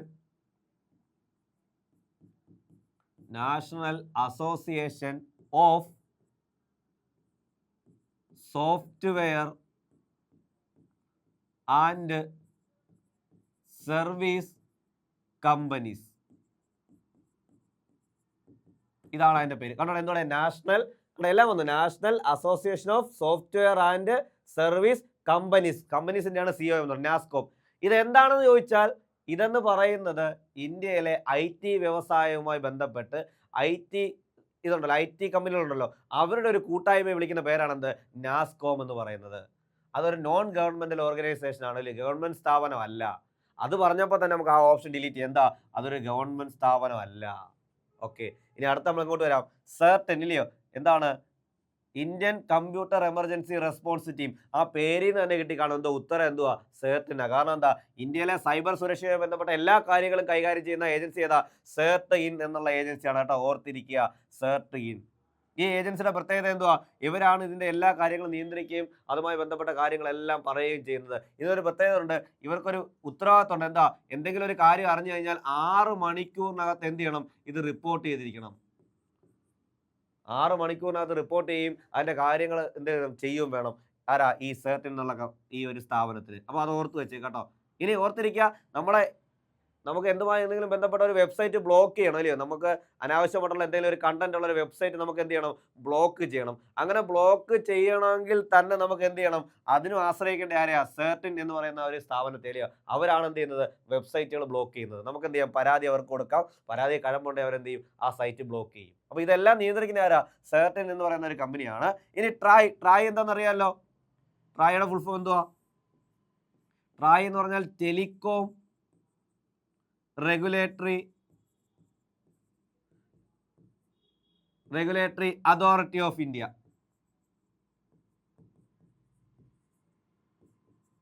TRAI എന്ന് പറയുന്നത് telecom regulatory authority of India. അത് എന്തുവാണ്, ടെലികോമുമായി ബന്ധപ്പെട്ട നമ്മുടെ മൊബൈൽ ഫോൺ, അതായത് നമുക്ക് എന്താണ് സിം പ്രൊവൈഡ് ചെയ്യുന്ന ആൾക്കാരുണ്ടല്ലോ, ജിയോ ആവട്ടെ, എയർടെൽ ആവട്ടെ, എന്തോ ആവട്ടെ, അവരുമായി ബന്ധപ്പെട്ട ടെലികോം പ്രൊവൈഡറുമായി ബന്ധപ്പെട്ട കാര്യങ്ങളെല്ലാം നിയന്ത്രിക്കുന്ന ആരാണ്, ട്രായ് ആണ്. ഓക്കെ, ഇനി ലാസ്റ്റ് ആണ് എന്തുവാ, നീതി ആയോഗ്. അറിയാമല്ലോ, ഇതാണ് national institution for transforming India. നീതിയുടെ ഉത്ഭവം എന്തുവാ, national institution for transforming India. ആ ആയോഗ് അതെന്തിനു വേണ്ടിയിട്ടുള്ളയാ, അത് ഇന്ത്യയുടെ ഡെവലപ്പിന് വേണ്ടിയിട്ടുള്ള അല്ലെ, ഡെവലപ്മെന്റിന് വേണ്ടിയിട്ടുള്ള ഒരു സ്ഥാപനമാണ് എന്തെന്ന് പറയുന്നത്, നീതി ആയോഗ്. അപ്പോൾ ഇത് രണ്ടും അല്ല ഉത്തരം. ഉത്തരം ഏതാണ്, ഉത്തരം CERT ആണ് കേട്ടോ, ഓർത്തിരിക്കുക, CERT. ഓക്കെ, നമ്മുടെ 5ാമത്തെ ക്വസ്റ്റ്യനിലേക്ക്, അതായത് PSC ചോദിച്ചിട്ടുള്ള മുൻകാല ചോദ്യങ്ങളിലെ 5ാമത്തെ ക്വസ്റ്റ്യനിലേക്ക് കടക്കുകയാണ്. എന്താണ് 5ാമത്തെ ക്വസ്റ്റ്യൻ, ഇൻപുട്ട് ഉപകരണം. താഴെ കൊടുത്തതിൽ ഇൻപുട്ട് ഉപകരണം ഏതാണെന്ന്. ഏതാ, പ്രിന്റർ എന്തായാലും ഇൻപുട്ട് അല്ലെന്ന് അറിയാം. കാരണം എന്താ, നമുക്ക് ഹാർഡ് കോപ്പി കിട്ടാനായിട്ട് അല്ലേ, പുറത്തേക്ക് നമുക്ക് പേപ്പർ കോപ്പി കിട്ടാനായിട്ട് ഉപയോഗിക്കുന്ന സാധനമാണ് എന്ത്, പ്രിന്റർ. സോ അതല്ല. അപ്പം ഇത് നമുക്ക് വെട്ടിക്കളയാം. ഇനി പ്ലോട്ടർ എന്താണെന്ന് കേട്ട് കാണത്തില്ല. പ്ലോട്ടറിനെ കുറിച്ച് ഒരു കൺഫ്യൂഷൻ കാണും. പ്ലോട്ടർ എന്താണെന്ന് വെച്ചാൽ നമ്മൾ എഞ്ചിനീയറിംഗ് ഡ്രോയിങ്സ് വരയ്ക്കാൻ ഉപയോഗിക്കുന്ന ഒരു ഉപകരണമാണ് എന്ത്, പ്ലോട്ടർ. എഞ്ചിനീയറിംഗ് ഡ്രോയിങ്സ് വരച്ച് പ്രിന്റ് ഔട്ട് എടുക്കാനായിട്ട്. സോ അതും പുറത്തേക്ക് വരുന്ന ഇതും എന്താ, ഒരു ഔട്ട്പുട്ട് ഡിവൈസ് ആട്ടോ. ഇതും എന്താ, ഔട്ട്പുട്ട് ഡിവൈസാണ്. അപ്പോൾ അതും നമുക്ക് എന്ത് ചെയ്യാൻ, വെട്ടിക്കളയാം. ഇനി ആരാ, സ്പീക്കർ എന്തിനാ ഉപയോഗിക്കുന്നത്, പുറത്തേക്ക് പാട്ട് കേൾക്കാനല്ലേ ഉപയോഗിക്കുന്നത്, അകത്തേക്ക് വോയിസ് കൊടുക്കാനാണോ, അല്ല, സ്പീക്കർ പുറത്തേക്ക് പാട്ട് കേൾക്കാനാണ്. സോ സ്പീക്കർ എന്താണ്, ഒരു ഔട്ട്പുട്ട് ഡിവൈസാണ്. ഇനി ആര് മാത്രമല്ലേ, സ്കാനർ. അപ്പോൾ ഉത്തരം എന്തുവാ, സ്കാനർ. എന്തിനാ സ്കാനർ ഉപയോഗിക്കുന്നത്, നമ്മുടെ പേപ്പർ കോപ്പി അതായത് ഹാർഡ് കോപ്പിയെ സ്കാൻ ചെയ്ത് സോഫ്റ്റ് കോപ്പി ആക്കാനായിട്ട് ഉപയോഗിക്കുന്ന ഉപകരണമാണ് എന്തെന്ന് പറയുന്നത്, സ്കാനർ എന്ന് പറയുന്നത്. അതായത് നമ്മുടെ പേപ്പർ കോപ്പിയെ സ്കാൻ ചെയ്ത് അതിൻ്റെ ഡിജിറ്റൽ ഫോമിലേക്ക് മാറ്റാനായിട്ട്. ഓർത്തിരിക്കുക കേട്ടോ, എന്ത് ഫോമിലേക്ക് മാറ്റാനാ, ഡിജിറ്റൽ ഫോമിലേക്ക് മാറ്റാൻ ഉപയോഗിക്കുന്ന ഉപകരണമാണ് എന്തെന്ന് പറയുന്നത്, ഈ പറയുന്ന സ്കാനർ. സോ ഇതൊരു ഇൻപുട്ട് ഡിവൈസ് ആണ്. അപ്പോൾ ഇതിനകത്തുള്ളതിൽ 4 എണ്ണത്തിൽ ആകെയുള്ള ഇൻപുട്ട് ഡിവൈസ് ഏതാ? സ്കാനർ മാത്രമാണ്. അപ്പോൾ ഞാൻ കഴിഞ്ഞ ക്ലാസ്സിലേ പറയാറുണ്ട്, ഏത് പരീക്ഷയായിട്ടും കമ്പ്യൂട്ടറുമായി ബന്ധപ്പെട്ട ഏത് പരീക്ഷ ചോദിച്ചാലും അതിനകത്തെല്ലാം പ്രധാനപ്പെട്ടതായിട്ട് ചോദിക്കുന്ന ഒരു ഭാഗമാണ് ഇൻപുട്ട് ഡിവൈസുകളും ഔട്ട്പുട്ട് ഡിവൈസുകളും. ഒരുപാട് ഇൻപുട്ട് ഡിവൈസുകളും ഔട്ട്പുട്ട് ഡിവൈസുകളും നമുക്ക് പഠിക്കാനുണ്ട്. അതിൻ്റെ എല്ലാം പേരുകളും പ്രത്യേകതകളും യൂസുകളും എന്ത് ചെയ്യണം? പഠിച്ചു വെച്ചേക്കണം. ഉറപ്പായിട്ടും VFAക്കകത്ത് എന്ത് കാണും? ഇൻപുട്ട് അല്ലെങ്കിൽ ഔട്ട്പുട്ട് ഡിവൈസോട്ടുള്ള ഒരു ചോദ്യം ഉറപ്പായിട്ടും കാണും. അപ്പോൾ ആ ഒരു ഭാഗം നിങ്ങൾ വിട്ടുകളയുകയും ചെയ്യരുത്. ഓക്കെ, നമ്മൾ അത്രയും നേരം പറഞ്ഞത് PSC മുൻകാലങ്ങളിൽ ചോദിച്ചിട്ടുള്ള ചോദ്യങ്ങളാണ്. 5 ചോദ്യങ്ങളാണ്. VFAക്കകത്ത് കമ്പ്യൂട്ടർ ഉൾപ്പെടുത്തിയിട്ട് അധിക കാലമൊന്നും ആയിട്ടില്ല. മുന്നോട്ടുള്ള ക്വസ്റ്റ്യൻ നിങ്ങൾ പരിശോധിച്ചാൽ മനസ്സിലാവും, അതിനകത്തൊന്നും കമ്പ്യൂട്ടറിൻ്റെ ചോദ്യങ്ങൾ ഇല്ലായിരുന്നു. കുറച്ച് വർഷങ്ങളായിട്ടാണ് കമ്പ്യൂട്ടർ ഉൾപ്പെടുത്തിയിട്ടുള്ള ചോദ്യങ്ങൾ VFAയിൽ വന്നു തുടങ്ങിയിട്ടുള്ളത്. സോ നമ്മൾ മാക്സിമം ഉള്ള 5 ക്വസ്റ്റ്യൻസ് എന്ത് ചെയ്തു? പ്രീവിയസ് ക്വസ്റ്റ്യൻസ് ഡിസ്കസ് ചെയ്തു, അതുമായിട്ട് ബന്ധപ്പെട്ട കാര്യങ്ങളും പറഞ്ഞു. ഇനി നമ്മൾ പറയാൻ പോകുന്നത് ഇനി വരാൻ സാധ്യതയുള്ള കുറച്ച് ക്വസ്റ്റ്യൻസ് ആണ്. നമ്മൾ എക്സ്പെക്ട് ചെയ്യുന്ന ചില ക്വസ്റ്റ്യൻസ്. ആ ക്വസ്റ്റ്യൻസ് ആണ് ഇനി ഞാൻ പറയാൻ പോകുന്നത്. ഒരു 5 ക്വസ്റ്റ്യൻ നിങ്ങൾക്ക് വേണ്ടി ഞാൻ കൊണ്ടുവന്നിട്ടുണ്ട്. നമുക്ക് ആ ക്വസ്റ്റ്യനിലേക്ക് പോകാം. ഒന്നാമത്തെ ചോദ്യമാണ്, എന്താണ് മൂന്നാം തലമുറ കമ്പ്യൂട്ടറുകളിൽ പ്രധാന ഘടകം എന്താണ്? മൂന്നാം തലമുറ കമ്പ്യൂട്ടർ, അതായത് തേർഡ് ജനറേഷൻ കമ്പ്യൂട്ടറുകളെ മെയിനായിട്ട് ഉപയോഗിച്ചിട്ടുള്ള എലമെന്റ്. ഓരോ ജനറേഷൻ കമ്പ്യൂട്ടറിനകത്ത് എന്തുണ്ട്? ഒരു മെയിൻ എലമെന്റുകൾ കാണും കേട്ടോ. എന്താണ് ഒരു മെയിൻ എലമെന്റ് കാണും? ഓർത്തിരിക്കുക, ഓരോ ജനറേഷൻ കമ്പ്യൂട്ടറിനകത്ത് ഒരു മെയിൻ എലമെന്റ് കാണും. അപ്പോൾ ഓരോ ജനറേഷനും എലമെന്റുകൾ കാണും. ഇതിനകത്ത് അതായത് തേർഡ് ജനറേഷനിലെ എലമെന്റ് ഏതാണെന്നാണ് ചോദിച്ചേക്കുന്നത്. നമുക്ക് മൊത്തം 5 ജനറേഷൻ ഉണ്ടല്ലോ. 5 ജനറേഷൻസ് ഓഫ് കമ്പ്യൂട്ടർ ഉണ്ട്. കമ്പ്യൂട്ടറിൻ്റെ 5 തലമുറകളുണ്ട്. ഈ 5 തലമുറകൾ ഏതാണെന്നൊന്ന് പഠിച്ചേക്കണം. അതെ, ഒന്നാമത്തെ തലമുറ ഫസ്റ്റ് ജനറേഷൻ കേട്ടോ. ഫസ്റ്റ് ജനറേഷനിലെ ഒന്നാമത്തെ തലമുറയിൽ നമ്മൾ ഉപയോഗിച്ചുകൊണ്ടിരുന്നത് ഏതാണെന്ന് അറിയാമോ? വാക്വം ട്യൂബുകളാണ്. എന്താണ്? വാക്വം ട്യൂബുകൾ. എന്താണ് വാക്വം ട്യൂബ് എന്ന് അറിയണം അല്ലേ? പഴയ കാലഘട്ടത്തിൽ, അതായത് നമുക്ക് ടെക്നോളജിയിലൊക്കെ ഒരുപാട് വളരുന്നതിന് മുമ്പ് കമ്പ്യൂട്ടറിൽ ഉപയോഗിച്ചിരുന്ന സാധനമാണ് എന്ത്?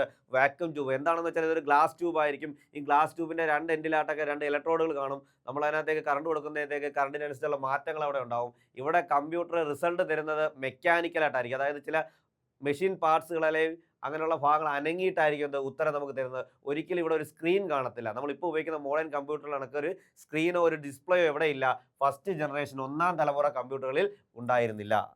അതിനുശേഷം വന്ന രണ്ടാം തലമുറ കമ്പ്യൂട്ടറുകളിൽ കേട്ടോ, സെക്കൻഡ് ജനറേഷൻ അല്ലെങ്കിൽ രണ്ടാം തലമുറ കമ്പ്യൂട്ടറിൽ എന്ത് വന്നു? ട്രാൻസിസ്റ്ററുകൾ ഉപയോഗിക്കാൻ തുടങ്ങി. ട്രാൻസിസ്റ്ററുകൾ ഉപയോഗിക്കാൻ തുടങ്ങി. ട്രാൻസിസ്റ്റർ വന്നതോടുകൂടി എന്ത് ചെയ്തു? കുറച്ചും കൂടെ ഡെവലപ്മെൻറ്റ് ഭയങ്കരമായിട്ട് വന്നു. അതായത് ഈ പറഞ്ഞ കമ്പ്യൂട്ടറുടെ വലിപ്പം കുറയാൻ സാധ്യതയായി. നമ്മൾ ഈ വാക്വം ട്യൂബൊക്കെ ഉപയോഗിക്കുമ്പോൾ കമ്പ്യൂട്ടർക്ക് 2 നില കെട്ടിടത്തിൻ്റെയൊക്കെ വലിപ്പം ഉണ്ടായിരുന്നില്ലയോ? ഈ പറയുന്ന ട്രാൻസിസ്റ്റർ വന്നപ്പോഴത്തേക്ക് എന്ത് ചെയ്യും? വലിപ്പം പരമാവധി അങ്ങ് കുറഞ്ഞിട്ട് എന്താണ്ട് മാറി? കമ്പ്യൂട്ടറുകൾ ചെറുതാകാൻ തുടങ്ങി. അതുമാത്രമല്ല സ്ക്രീൻ നമുക്ക് ഉൾപ്പെടുത്താനായിട്ട് പറ്റി. ട്രാൻസിസ്റ്ററെ വിളിക്കുന്നത് ഇലക്ട്രോണിക്സിലെ അത്ഭുത ശിശു എന്നാണ് കേട്ടോ. കാരണം ട്രാൻസിസ്റ്ററിൻ്റെ കണ്ടുപിടുത്തത്തോടുകൂടിയാണ് ഇലക്ട്രോണിക്സിൽ ഭയങ്കരമായിട്ടുള്ള മാറ്റങ്ങൾ ഉണ്ടായത്. നമ്മൾ ഇന്ന് ഉപയോഗിക്കുന്ന മൊബൈൽ ഫോണുകളും കമ്പ്യൂട്ടറും ഇത്രയും ചെറുതാവാൻ കാരണവും ട്രാൻസിസ്റ്റർ പോലുള്ള വസ്തുക്കളുടെ കണ്ടുപിടുത്തമാണ്. ഓക്കെ, അപ്പം രണ്ടാമത്തെ ജനറേഷൻ ഏതാണ്? ട്രാൻസിസ്റ്റർ ആണ്. മൂന്നാമത്തെ ജനറേഷൻ ആണ് നമ്മുടെ ചോദ്യം. ഏതാണ് തേർഡ് ജനറേഷൻ എന്ന് ചോദിച്ചാൽ ഉത്തരം ഒന്നാണ്. എന്താണ്? IC chip. എന്താണ്? IC chip. IC ചിപ്പിന്റെ ഫുൾ ഫോം പഠിക്കണം. IC ചിപ്പ് എന്താണ്? Integrated circuit chip. എന്താണ്?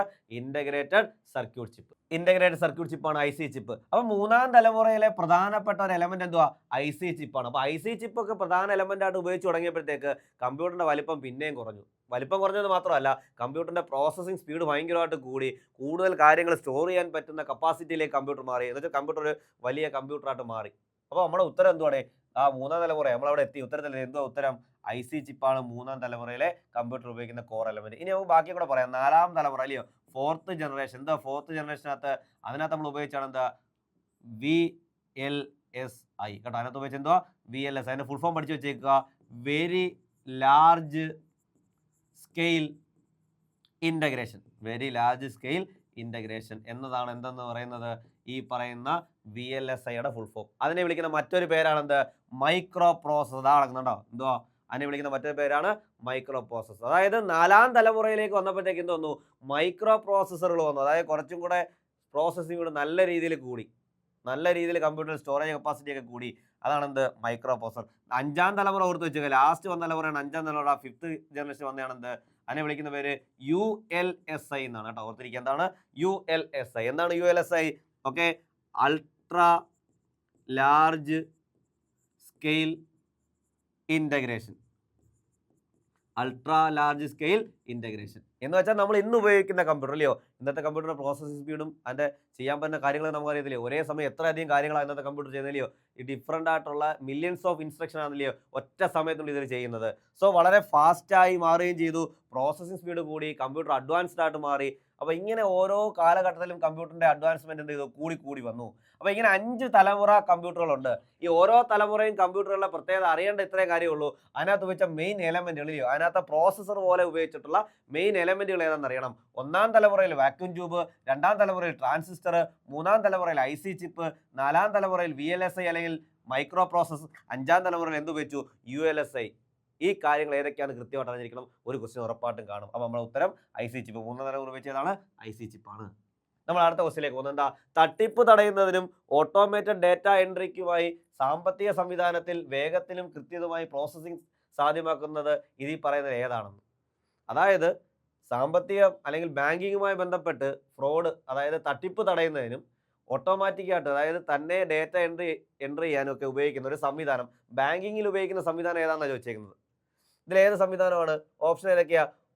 OMR, അതായത് OMR, OCR, OCR, MICR,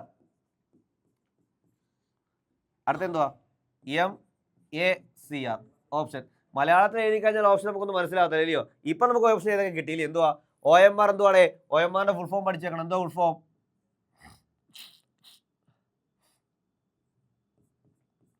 optical mark reader. OMR. എന്താണ് OCR? ഒപ്റ്റിക്കൽ ക്യാരക്ടർ റെക്കഗ്നിഷൻ കേട്ടോ, റീഡർ അല്ല, റെക്കഗ്നിഷൻ.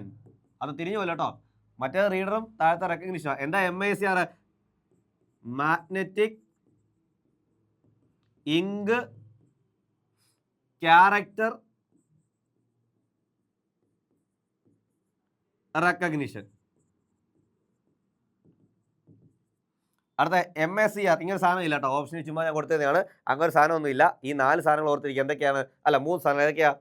OMR, OCR, MACR. അപ്പോൾ ഇതിൽ ഏത് സംവിധാനമാണ് ബാങ്കിങ് അല്ലെങ്കിൽ സാമ്പത്തിക ഇടപാടിനകത്ത് അല്ലെങ്കിൽ സാമ്പത്തിക സംവിധാനത്തിനകത്ത് ഡേറ്റ എൻട്രി കൃത്യമായിട്ടും അല്ലെങ്കിൽ കുറ്റമറ്റമായിട്ട് കൊടുക്കാനും അതുമാത്രമല്ല തട്ടിപ്പ് തടയാനൊക്കെ ഉപയോഗിക്കുന്ന സംവിധാനമെന്ന്? ബാങ്കിങ്ങുമായി ബന്ധപ്പെട്ട് അല്ലെങ്കിൽ സാമ്പത്തിക സംവിധാനവുമായി ബന്ധപ്പെട്ട് ചോദിച്ചാൽ ഉത്തരം എന്താ നോക്കുക? MICR. എന്താണ് ഡയറക്റ്റ് ഉത്തരം? MICR. എന്താണ് MICR? Magnetic ink character recognition. Full form പഠിച്ചു വെച്ചോ. എന്താണ് MICR? മനസ്സിലായോ എന്താണ്? എന്താ നമ്മളെ ബാങ്കിലൊക്കെ ചെക്കൊക്കെ എടുത്തു കഴിഞ്ഞാൽ ചെക്കിനകത്തൊരു നമ്പർ ഇല്ലയോ, ആ നമ്പർ അടിച്ചിരിക്കുന്ന സാധനത്തെ വിളിക്കുന്ന പേരാണ് എന്തുവാ? MICR. എന്തുവാ അതിനകത്ത്? അതായത് അതിനകത്ത് ചെക്കിനകത്ത് മാഗ്നറ്റിക് ഇങ്ക്, കാന്തിക ശക്തിയുള്ള എന്ത് ഇങ്ക് ഉപയോഗിച്ചുകൊണ്ട്, മഷി ഉപയോഗിച്ചുകൊണ്ട് അതിനകത്ത് എന്ത് ചെയ്യും, ലെറ്ററുകൾ ടൈപ്പ് ചെയ്ത് അല്ലെങ്കിൽ ആ ഒരു നമ്പർ കാണും, ഒരു കോഡ് കാണും. ഈ കോഡ് എന്ത് ചെയ്യും, നമ്മൾ MICR എന്നുള്ളൊരു ഉപകരണം ഉപയോഗിച്ച് സ്കാൻ ചെയ്യും. അങ്ങനെ സ്കാൻ ചെയ്യുമ്പോൾ നമുക്ക് എന്തറിയാൻ പറ്റും? ആ ചെക്ക് കൊണ്ടുവന്ന ബാങ്ക് അക്കൗണ്ടുമായി ബന്ധപ്പെട്ട ഡീറ്റെയിൽസ് എല്ലാം ഡയറക്റ്റ് ആയിട്ട് നമ്മുടെ കമ്പ്യൂട്ടറിലേക്ക് അല്ലെങ്കിൽ ബാങ്കിലെ കമ്പ്യൂട്ടറിലേക്ക് എത്തുകയാണ്. അപ്പം ബാങ്കിൽ ഈ കമ്പ്യൂട്ടർ ഉപയോഗിക്കുന്ന ആൾക്ക് എന്ത് മനസ്സിലാവും? ഇതിനകത്ത് ഏത് അക്കൗണ്ട് ആണെന്നും ഇങ്ങനെയുള്ള കാര്യങ്ങളെല്ലാം ഡീറ്റെയിൽ ആയിട്ട് പെട്ടെന്ന് എടുക്കാനായിട്ട് പറ്റും. അല്ലാതെ എപ്പോഴും എന്ത് ചെയ്യണ്ട, നോക്കിയിരിക്കേണ്ട കാര്യം അല്ലെങ്കിൽ അയാൾ പറയുന്ന ഡീറ്റെയിൽസ് അടിച്ചു കൊടുത്തുകൊണ്ട് അത് എടുക്കേണ്ട ഒരു താമസം നമുക്ക് വരുന്നില്ല. അപ്പോൾ ഓർത്തിരിക്കുക, എന്താ MICR? ബാങ്കിലെ ചെക്കുകളിൽ ഉപയോഗിക്കുന്ന ഒരു നമ്പറുണ്ട്. ആ ചെക്കിലെ നമ്പർ പെട്ടെന്ന് ഐഡന്റിഫൈ ചെയ്യാൻ ഉപയോഗിക്കുന്ന ഒരു ഉപകരണമാണ് എന്ത്? MICR എന്ന് പറയുന്നത്. അതിന്റെ പ്രത്യേകത എന്താണ്? കാന്തിക ശക്തിയുള്ള മഷി ഉപയോഗിച്ചായിരിക്കും ആ ചെക്കിനകത്ത് ആ ലെറ്റർ എന്ത് ചെയ്യുന്നത്, പ്രിന്റ് ചെയ്ത് വെച്ചേക്കുന്നത്. ഇത് നമ്മൾ MICR എന്നുള്ളൊരു ഉപകരണം ഉപയോഗിച്ച് സ്കാൻ ചെയ്യുമ്പോൾ ഡീറ്റെയിൽസ് എല്ലാം ഡയറക്റ്റ് ആയിട്ട് അറിയാൻ പറ്റും. അതാണ് MICR. അപ്പോൾ ഉത്തരം MICR ആണ്. ഇനി 2 കാര്യങ്ങൾ നോക്കുക, OMR, OCR. OMR പ്രത്യേകിച്ച് നമുക്ക് പറഞ്ഞ കാര്യമില്ല അല്ലയോ. എന്താ നമ്മൾ എഴുതുന്ന എക്സാം OMR എക്സാം എന്താണ്? Optical mark reader. അതായത് നമ്മൾ വരച്ച് വെച്ചേക്കുന്ന, കറുപ്പിച്ച് വെച്ചേക്കുന്ന ഡോട്ടുകളും മാർക്കുകളും ഐഡന്റിഫൈ ചെയ്തിട്ട് അതിന്റെ ഉത്തരങ്ങൾ കണ്ടെത്തുന്ന സാധനമാണ് എന്ത്? OMR എന്ന് പറയുന്നത്. ഇതിന്റെ OCR വേറൊരു സോഫ്റ്റ്വെയർ ആണല്ലേ. എന്തുവാ? നമ്മൾ എഴുതി വെച്ചേക്കുന്ന, നമ്മൾ ടൈപ്പ് ചെയ്ത് വെച്ചേക്കുന്ന കാര്യങ്ങളൊക്കെ എന്ത് ചെയ്യണം? ഐഡന്റിഫൈ. ഉദാഹരണത്തിന് എൻ്റെ ഒരു പേപ്പർ ഉണ്ട്, ആ പേപ്പറിൽ കുറേ ലെറ്ററുകൾ ഇങ്ങനെ ടൈപ്പ് ചെയ്ത് എഴുതി വെച്ചിട്ടുണ്ട്.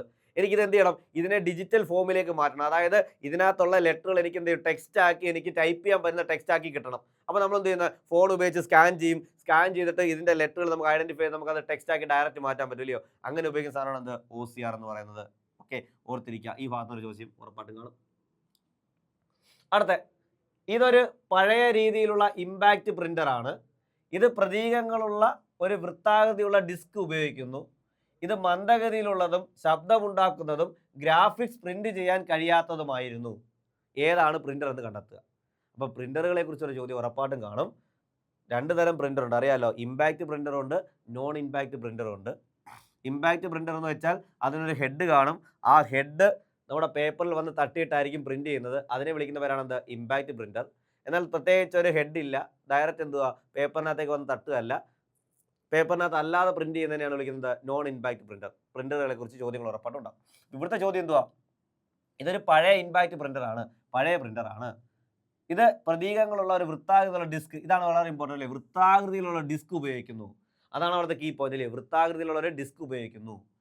ഇത് മന്ദഗതി എന്ന് വെച്ചാൽ സ്പീഡ് കുറവാട്ടോ, പതുക്കെയാണ്, ശബ്ദം ഉണ്ടാക്കുന്നു അല്ലേ, പതുക്കെയുമാണ്, ശബ്ദം ഉണ്ടാക്കുന്നു. രണ്ടാമത്തെ പോയിന്റ്, ഗ്രാഫിക്സ് പ്രിന്റ് ചെയ്യാൻ കഴിയില്ല. ഗ്രാഫിക്സ് പ്രിന്റ് ചെയ്യാന്ന് വെച്ചാൽ ചിത്രങ്ങളൊന്നും പ്രിന്റ് ചെയ്യാൻ പറ്റത്തില്ല, ലെറ്ററുകൾ മാത്രമേ എന്ത് ചെയ്യാൻ പറ്റൂ, പ്രിന്റ് ചെയ്യാൻ പറ്റൂ. അതായത് ഇതിനകത്തുള്ള മെയിൻ പോയിന്റാണ്. ഇതൊരു പഴയ പ്രിന്ററാന്നുള്ള പോയിന്റ് വിട്ടേക്കുക, അതിൽ നിന്ന് കിട്ടത്തില്ല. വൃത്താകൃതിയിലുള്ള ഒരു ഡിസ്ക് ഇതിനകത്ത് ഉപയോഗിക്കുന്നുണ്ട്, ഗ്രാഫിക്സ് പ്രിന്റ് ചെയ്യാൻ പറ്റത്തില്ല, ശബ്ദം ഉണ്ടാക്കുന്നു. ഇതെല്ലാം കൂടെ വരുന്ന പ്രിന്റർ ഏതാണ് കേട്ടോ? ഉത്തരം ഏതാണ് പ്രിന്റർ? ഓക്കെ, ഡ്രം പ്രിന്റർ ഉണ്ട്, ഡെയ്സി വീൽ പ്രിന്റർ ഉണ്ട്, ചെയിൻ പ്രിന്റർ ഉണ്ട്, ഡോട്ട് മെട്രിക്സ് പ്രിന്റർ ഉണ്ട്. ഉത്തരം ഏതാ? ഡെയ്സി വീൽ പ്രിന്റർ കേട്ടോ. വീൽ കണ്ടോ, അതാണ് മെയിൻ പോയിന്റ്. ഒരു ഡിസ്ക് ഉണ്ടെന്ന് പറഞ്ഞല്ലോ, ഡിസ്കിന് പകരം നമ്മൾ പറയുന്ന പേരാണ് വീല്. അതായത് ഇവിടുത്തെ പ്രത്യേകത ഇതിനകത്തൊരു ഡിസ്ക്, ഒരു വീല് കാണും. ഈ വീൽ ഇങ്ങനെ കറങ്ങിക്കൊണ്ടേയിരിക്കും, ഡിസ്ക് കറങ്ങിക്കൊണ്ടിരിക്കും. ഈ ഡിസ്കിനകത്ത് എന്ത് വെച്ചേക്കും? ക്യാരക്ടർ, അതായത് നമ്മുടെ അക്ഷരങ്ങൾ അതിനകത്ത് പ്രിന്റ് ചെയ്ത് വെച്ചേക്കും. പ്രിന്റ് അല്ല, അതിനകത്ത് എംബഡ് ചെയ്ത് വെച്ചേക്കും. ഈ സാധനം എന്ത് ചെയ്യും? ഇങ്ങനെ വീല് കറങ്ങിക്കൊണ്ടിരിക്കുമ്പോൾ ഈ വീൽ എന്തിൻ്റെ അടുത്തായിരിക്കും കൊണ്ട് വെച്ചേക്കുന്നത്? പേപ്പർ കൊണ്ട് വെച്ചേക്കുന്നത്. അപ്പോൾ എന്ത് ചെയ്യും? വീല് കറങ്ങുന്നതനുസരിച്ച് പേപ്പറിലേക്ക് എന്ത് ചെയ്യും? വീല് തട്ടി തട്ടി തട്ടി അതിനകത്ത് പ്രിന്റ് ചെയ്യും. ഇനി ഡ്രം പ്രിന്റർ എന്ന് വെച്ചാൽ അവിടെ ഉപയോഗിക്കുന്ന ഒരു ഡ്രം ആണ് കേട്ടോ. ഡ്രം എന്ന് വെച്ചാൽ നമ്മുടെ വീപ്പ എന്നൊക്കെ പറയുന്നത്, സോറി ഡ്രഗ് അല്ല, എന്താ നമ്മൾ ഉപയോഗിക്കുന്നത്? ഡ്രം കേട്ടോ. എന്താ ഉപയോഗിക്കുന്നത്? ഡ്രം ആണ്. ഒരു ഡ്രം ഉപയോഗിക്കും. ഡ്രം എന്ന് വെച്ചാൽ നമ്മളെ വീപ്പല്ലയോ, നമ്മൾ വീപ്പ എന്നൊക്കെ പറയത്തില്ലേ, അതേപോലെ സാധനം, ഒരു സിലിണ്ടർ അല്ലയോ, അതിനെ ഡ്രം എന്ന് വിളിക്കുന്നത്. ഈ സിലിണ്ടർ ഇങ്ങനെ കറങ്ങിക്കൊണ്ടിരിക്കും. ഈ സിലിണ്ടറിന്റെ മുകളിലൊക്കെ എന്ത് ചെയ്യും? അക്ഷരങ്ങൾ ഇങ്ങനെ പതിപ്പിച്ച് വെച്ചേക്കും. ആ അക്ഷരങ്ങളുടെ മുകളിലേക്ക് പേപ്പർ കൊണ്ടുവെക്കുമ്പോൾ എന്ത് ചെയ്യും? പേപ്പറിനകത്ത് പ്രിന്റ് ചെയ്ത് വരും. അതാണെന്ത്? Drum printer. ഇനി ചെയിൻ പ്രിന്റർ ഉണ്ട്, അതായത് ഒരു സൈക്കിൾ ചെയിൻ പോലെ ഇങ്ങനെ ചെയിൻ ഇങ്ങനെ കറങ്ങിക്കൊണ്ടേയിരിക്കും. ഒരു ചെയിൻ, ആ ചെയിൻ്റെ ഓരോ ഭാഗത്തും ലെറ്ററുകൾ ഇങ്ങനെ കൊടുത്ത് വെച്ചേക്കൊണ്ടിരിക്കും. ഈ ചെയിൻ ഇങ്ങനെ കറങ്ങുമ്പോൾ ഇതിനടുത്ത് പേപ്പർ കൊണ്ട് വെക്കും, എന്ത് ചെയ്യും? പ്രിന്റ് ചെയ്ത് കിട്ടും. ഇനി അടുത്തതാണെന്ത്? Dot matrix printer. അതായത് ഡോട്ടുകളായിട്ട്, ഇങ്ങനെ ഡോട്ടുകളായിട്ട് പ്രിന്റ് ചെയ്യുന്ന പ്രിന്ററിനെ വിളിക്കുന്നവരാണ് കാരണം എ എന്ന ലെറ്റർ ഞാൻ ഇങ്ങനെ ഡോട്ടുകളായിട്ടാണല്ലോ, ഇങ്ങനെ കുഞ്ഞു കുഞ്ഞു, ഇത്രയല്ല എ എന്ന അക്ഷരം അറിയാൻ പറ്റും, പക്ഷേ കുഞ്ഞു കുഞ്ഞു ഡോട്ടുകളായിട്ടായിരിക്കും ഇങ്ങനെ പ്രിന്റ് ചെയ്യുന്ന പ്രിന്റർ വിളിക്കുന്നവരാണെന്ത്? Dot matrix printer. ഒരു പ്രത്യേകത ഉണ്ട്, കാർബൺ കോപ്പികൾ ഉണ്ടാക്കാൻ ഉപയോഗിക്കുന്ന പ്രിന്റർ ആണെന്ത്? ഡോട്ട് മെട്രിക്സ് പ്രിന്റർ കേട്ടോ. കാർബൺ കോപ്പി എടുക്കാൻ ഉപയോഗിക്കുന്ന പ്രിന്റർ, അത് വലിയ ചോദ്യം കേട്ടോ, പരീക്ഷയിൽ ചോദിക്കാറുണ്ട്. കാർബൺ കോപ്പി എടുക്കാൻ ഉപയോഗിക്കുന്ന പ്രിന്റർ ഏതാണ്? Dot matrix printer. അപ്പോൾ കുറേ പ്രിന്ററുകളുണ്ട്. പ്രിന്ററുകൾ ഇമ്പോർട്ടൻ്റ് ആണ്. അപ്പോൾ ഒരു ഡിസ്ക് എന്ന് പറഞ്ഞുകൊണ്ട് ഇതാണ് ഡെയ്സി വീൽ പ്രിന്ററാണ്, വളരെ ശബ്ദം ഉണ്ടാക്കുന്നത്. അപ്പോൾ നമുക്ക് പ്രിന്ററുകളെ കുറിച്ചൊരു ക്ലാസ് നമ്മൾ എന്ത് ചെയ്യും? നമ്മുടെ ചാനലിൽ അപ്ലോഡ് ചെയ്യുന്നതായിരിക്കും കേട്ടോ. നിങ്ങളെല്ലാവരും കാണണം, പ്രിന്ററിനെ കുറിച്ച് കുറേ ചാനലിൽ അപ്ലോഡ് ചെയ്യുന്നതായിരിക്കും. അതുമാത്രമല്ല, പ്രിന്റർ വളരെ ഇമ്പോർട്ടൻ്റ് ആയിട്ടുള്ള ഒരു ഭാഗമാണ്. പ്രിന്ററിൽ നിന്ന് ധാരാളം ചോദ്യങ്ങൾ വരും. നിങ്ങൾക്ക് പ്രിന്ററിനെ കുറിച്ച് കൂടുതൽ അറിയണമെങ്കിൽ, അല്ലെങ്കിൽ കൂടുതൽ അറിയാനുള്ള വിശദമായിട്ടുള്ള ക്ലാസ്സുകൾ നമ്മുടെ ആപ്പിൽ അവൈലബിൾ ആണ്. നമ്മുടെ ചലഞ്ചർ ആപ്പിനകത്ത് ഇതുമായി ബന്ധപ്പെട്ട ക്ലാസ്സുകൾ എന്താണ്? ഇഷ്ടംപോലെ അവൈലബിൾ ആണ്. വളരെ വ്യക്തമായിട്ടുള്ള, ഇതിനേക്കാൾ ഡീറ്റെയിൽ ആയിട്ടുള്ള ക്ലാസ്സുകൾ നമ്മൾ അവിടെ എന്ത് ചെയ്യുന്നുണ്ട്? കൊടുക്കുന്നുണ്ട്. നിങ്ങൾ എന്ത് ചെയ്യുക? ചലഞ്ചർ ആപ്പ് ഡൗൺലോഡ് ചെയ്യുക. ആപ്പ് ഡൗൺലോഡ് ചെയ്തിട്ട് എന്ത് ചെയ്യുക? സബ്സ്ക്രിപ്ഷൻ എടുക്കുക, അല്ലെങ്കിൽ എന്ത് ചെയ്യുക? ചാനലിനകത്ത് നമ്മുടെ ആപ്പ് ഡൗൺലോഡ് ചെയ്ത് കാണുക. ഓക്കെ, ഇതിനെക്കുറിച്ചുള്ള ഇതിനേക്കാൾ ഡീറ്റെയിൽ ആയിട്ടുള്ള ഒരുപാട് ക്ലാസ്സുകൾ എന്തുണ്ട്? നമ്മുടെ ആപ്പിൽ നിലവിലുണ്ട്. അപ്പോൾ നമുക്ക് കയറി കാണാവുന്നതാണ്. നിങ്ങൾക്ക് ഒരിക്കലും നഷ്ടം വരത്തില്ല ആപ്പ് ഡൗൺലോഡ് ചെയ്തുകൊണ്ട്. നിങ്ങൾ ആപ്പ് ഡൗൺലോഡ് ചെയ്താൽ ഒരിക്കലും അതിൽ നിന്ന് പിന്നോട്ട് പോവുകയില്ല, ആപ്പ് നിങ്ങൾ ഉപേക്ഷിച്ച് പോവുകയില്ല. അത്രയും ഇൻട്രാക്റ്റീവ് ആയിട്ടാണ് നമ്മുടെ ആപ്പ് നമ്മൾ ക്രിയേറ്റ് ചെയ്തിരിക്കുന്നത്. നിങ്ങൾക്ക് ജോലി എന്ന സ്വപ്നം നേടാൻ നമ്മുടെ ആപ്പ് എപ്പോഴും കൂടെ ഉണ്ടാകും. അപ്പം ചലഞ്ചർ ആപ്പ് ഡൗൺലോഡ് ചെയ്ത് ഉപയോഗിക്കുക. ഓക്കെ, താഴെ പറയുന്നവയിൽ ഏതാണ് ഒരു സിസ്റ്റം സോഫ്റ്റ്വെയർ അല്ലാത്ത കേട്ടോ? ചോദ്യം ഏതാണ്? സിസ്റ്റം സോഫ്റ്റ്വെയർ അല്ലാത്ത ഏതാണെന്നാണ് ചോദ്യം. അപ്പോൾ അറിയേണ്ടത് എന്തുവാ? സിസ്റ്റം സോഫ്റ്റ്വെയർ എന്താണെന്ന് അറിയണം. എന്താണ് സിസ്റ്റം സോഫ്റ്റ്വെയർ? അതായത് നമ്മുടെ കമ്പ്യൂട്ടറിൻ്റെ ഓവറോൾ പ്രവർത്തനങ്ങളെ നിയന്ത്രിക്കുകയും കമ്പ്യൂട്ടറിൻ്റെ മറ്റ് കാര്യങ്ങളെ, റിസോഴ്സുകളെയൊക്കെ നിയന്ത്രിക്കുകയും ചെയ്യുന്ന സോഫ്റ്റ്വെയറുകളെ വിളിക്കുന്ന പേരാണെന്ത്? സിസ്റ്റം സോഫ്റ്റ്വെയറുകൾ. കമ്പ്യൂട്ടറിൻ്റെ പ്രവർത്തനങ്ങളെ നിയന്ത്രിക്കുന്ന സോഫ്റ്റ്വെയറുകൾ വിളിക്കുന്ന പേരാണെന്ത്? System software. എന്നാൽ ഒരു പ്രത്യേക തരം പ്രവൃത്തി ചെയ്യാനായിട്ട് ഉപയോഗിക്കുന്ന സോഫ്റ്റ്വെയർ ആണെന്ത്? Application software. ഓർത്ത് വെച്ചേക്കുക. അങ്ങനെയുള്ള സോഫ്റ്റ്വെയർ വിളിക്കുന്നവരാണെന്ത്? Application software. ഇപ്പോൾ 2 തരം സോഫ്റ്റ്വെയർ ഉണ്ട്. സിസ്റ്റം സോഫ്റ്റ്വെയർ ഉണ്ട്, ആപ്ലിക്കേഷൻ സോഫ്റ്റ്വെയർ ഉണ്ട്. അതായത് കമ്പ്യൂട്ടറിൻ്റെ ഓവറോൾ പ്രവർത്തനങ്ങൾ നിയന്ത്രിക്കാൻ ഉപയോഗിക്കുന്ന സോഫ്റ്റ്വെയർ ആണെന്ത്? System software.